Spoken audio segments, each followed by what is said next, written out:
What do you know about China's parliament? Do you know what it does, or where it is, or the functions that it has? Today, to the best of my ability, I'm going to show you that. The National People's Congress is China's top legislature, or the parliament. Every year in March, around 3,000 elected lawmakers from across the country gather at the Great Hall of the People in the heart of Beijing for the annual session. Lawmakers come from all walks of life and represent many ethnic groups. They do not receive a salary. Representing over 1.3 billion Chinese people are 3,000 elected lawmakers who meet here in the Great Hall of the People. What sort of powers do these lawmakers have in the world's most populous country? NPC lawmakers have the power to legislate laws and supervise the government. They make sure the country is functioning well. They examine the government's work report and its budget. They also elect the president and vice president and vote for ministers and top officials. March is often referred to as the high season for Chinese politics. So what does the annual parliamentary meeting mean to ordinary Chinese and the world at large?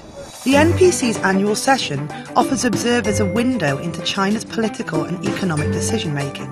The government's annual work report, which is delivered by the Premier at the opening meeting of the session, will review last year and propose plans for the year ahead. The new growth target and defence budget are two of the highest profile announcements of the report. The Premier and Foreign Minister will hold press conferences. Ministers will hold Q&A sessions, and there are panels with lawmakers.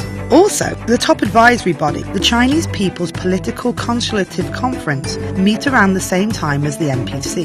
The CPPCC has around 2,000 advisors from celebrities such as Jackie Chan and Yao Ming to farmers and religious leaders.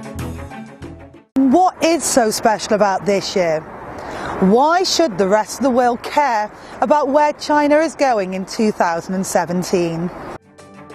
Last year, the 13th five-year plan was approved, outlining the country's key development tasks for the 2016 to 2020 period. Next year, a new group of lawmakers will start their five-year term. Therefore, this year, much of the focus will be on economic and reform plans, as the next group of lawmakers will guide the country toward its 2020 goal of becoming a moderately prosperous society. Also on the agenda this year, lawmakers will review the draft general provisions of the civil law. It is the first step to establish a civil code, the fundamental law to protect private rights.